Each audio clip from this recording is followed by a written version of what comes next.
Hi friends, welcome to think easy official channel. ಇವತ್ತು ನಾವು ಸುಲಭವಾಗಿ ನುಗ್ಗೆ ಸೊಪ್ಪು ಸಾರನ್ನ ಹೇಗೆ ಮಾಡೋದು ಅಂತ ನೋಡೋಣ. ನುಗ್ಗೆ ಸೊಪ್ಪು ಸಾರಿಗೆ ಬೇಕಾಗಿರುವ ಪದಾರ್ಥಗಳು ಏನೇನಂತ ಅಂದರೆ ಬೇಯಿಸಿರೋ ತೊಗರಿ ಬೇಳೆ ಒಂದು ಕಡೆ ನಾವು ಇಟ್ಕೊಳ್ಬೇಕು. ಅದ್ರ ಜೊತೆಗೆ ಮೇಯ್ನ್ ಇಂಗ್ರೀಡಿಯೆಂಟ್ಸ್ ಆದ ಐರನ್ ಕಂಟೆಂಟ್ ಜಾಸ್ತಿ ಇರೋ ಅಂಥ ಸೊಪ್ಪು ಯಾವುದು ಅಂದರೆ ನುಗ್ಗೆ ಸೊಪ್ಪು ಇಟ್ಕೊಳ್ಳೋಣ. ಮತ್ತು ಒಗ್ಗರಣೆಗೆ ನಾವು ಈರುಳ್ಳಿನ ಚಿಕ್ಕ ಚಿಕ್ಕದಾಗಿ ಹೆಚ್ಚಿಟ್ಕೊಳ್ಬೇಕು. ನೆಕ್ಸ್ಟು ಮಸಾಲೆ. ನುಗ್ಗೆ ಸೊಪ್ಪು ಸಾರಿಗೆ ನಾವು ಮಸಾಲೆ ಏನೇನು ಬೇಕು ಅಂತ ಅಂದರೆ ತೆಂಗಿನಕಾಯಿ, ಅಚ್ಕಾರದ ಪುಡಿ, ಈರುಳ್ಳಿ, ಜೀರಿಗೆ ಮತ್ತು ಸ್ವಲ್ಪ ಟೊಮೊಟೊ. ಈ ಮಸಾಲೆನ ನಾವು ಪೇಸ್ಟ್ ಮಾಡ್ಕೋಬೇಕು. ಪೇಸ್ಟ್ ಮಾಡ್ಕೊಂಡ ನಂತರ ಬೇಯಿಸಿರೋ ಬೇಳೆ ಜೊತೆಗೆ ಹಾಕಿ ಚೆನ್ನಾಗಿ ಕುದಿಸ್ಬೇಕು.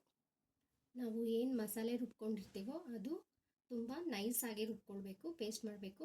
ಈ ಸಾರಿಗೆ ವಿಶೇಷತೆ ಏನಂತ ಅಂದರೆ ನಾವು ತೆಂಗಿನಕಾಯಿನ ಜಾಸ್ತಿ ಹಾಕ್ಕೊಳ್ಬೇಕಾಗತ್ತೆ. ನಾವು ಏನು ಬೇಳೆ ಬೇಯಿಸ್ಕೊಂಡು ಇಟ್ಕೊಂಡಿರ್ತೀವೋ ಆ ಬೇಳೆಗೆ ಸ್ವಲ್ಪ ಉಪ್ಪು, ಸ್ವಲ್ಪ ಅರಿಶಿನ ಪುಡಿ ಹಾಕಿ ಚೆನ್ನಾಗಿ ಕುದಿಸ್ಕೊಳ್ಬೇಕು. ಇದು ಕುದಿದ ನಂತರ ನಾವೇನು ಮಾಡಬೇಕು, ಮಸಾಲೆ ರುಬ್ಕೊಂಡು ಇಟ್ಕೊಂಡಿರ್ತೀವಲ್ಲ ಆ ಮಸಾಲೆನ ಇದರೊಳಗೆ ಹಾಕಿ ಮತ್ತೆ ಚೆನ್ನಾಗಿ ಕುದಿಸ್ಬೇಕು. ನಾವು ಕುದಿಸಿರೋ ಬೇಳೆನ ಏನು ಇಟ್ಕೊಂಡಿರ್ತೀವೋ ಪಾತ್ರೆಯಲ್ಲಿ, ಆ ಪಾತ್ರೆಗೆ ನಾವು ಮಸಾಲೆ ರುಬ್ಬಿಟ್ಕೊಂಡಿರೋ ಮಸಾಲೆನೂ ಹಾಕಬೇಕು.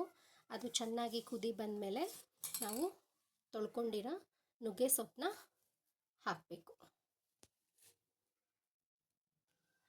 ಎಲ್ಲ ನುಗ್ಗೆ ಸೊಪ್ಪು ನಾವು ಹಾಕಿದ್ಮೇಲೆ ಪಾತ್ರೆಗೆ ಒಂದು ಸತಿ ಈ ಥರ ಚೆನ್ನಾಗಿ ಕಲಿಸ್ಬೇಕು.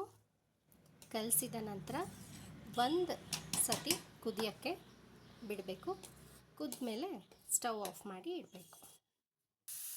ಸಾರನ್ನು ಮಸಾಲೆ ಕುದಿಯೋಕ್ಕೆ ಇಟ್ಟಾದಮೇಲೆ ನಾವೇನು ಈರುಳ್ಳಿ ಹೆಚ್ಚಿಟ್ಕೊಂಡಿರ್ತೀವೋ ಅದನ್ನು ಸ್ವಲ್ಪ ಕೊಬ್ಬರೆಣ್ಣೆ ಹಾಕಿ ಫ್ರೈ ಮಾಡಬೇಕು. ಚೆನ್ನಾಗಿ ಗೋಲ್ಡನ್ ಬ್ರೌನ್ ಬರೋ ತನಕ.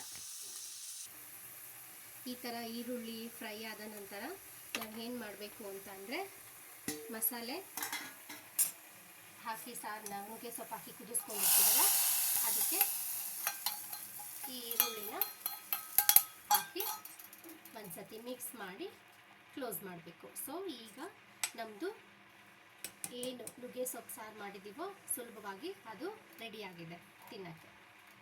ಸ್ನೇಹಿತರೆ ನೋಡಿ, ನಾವಿವತ್ತು ಮಾಡಿರೋ ನುಗ್ಗೆ ಸೊಪ್ಪು ಸಾರು ಅನ್ನದ ಜೊತೆ ತಿನ್ಕೊಳ್ಬಹುದು. ಅದ್ರ ಜೊತೆಗೆ ಹಪ್ಪಳ ಮತ್ತು ಕರ್ದಿರೋ ಮಜ್ಜಿಗೆ ಮೆಣಸಿನ್ಕಾಯಿ, ಉಪ್ಪಿನಕಾಯಿ ಇತ್ತು ಅಂತ ಅಂದರೆ ಇದೇ ಒಂದು ಸ್ವರ್ಗ. ಈ ನುಗ್ಗೆ ಸೊಪ್ಪು ಸಾರು ನಿಮಗೆ ಇಷ್ಟವಾದಲ್ಲಿ ಪ್ಲೀಸ್ ಶೇರ್ ಮಾಡಿ, ಸಬ್ಸ್ಕ್ರೈಬ್ ಮಾಡಿ, ಕಮೆಂಟ್ ಮಾಡಿ.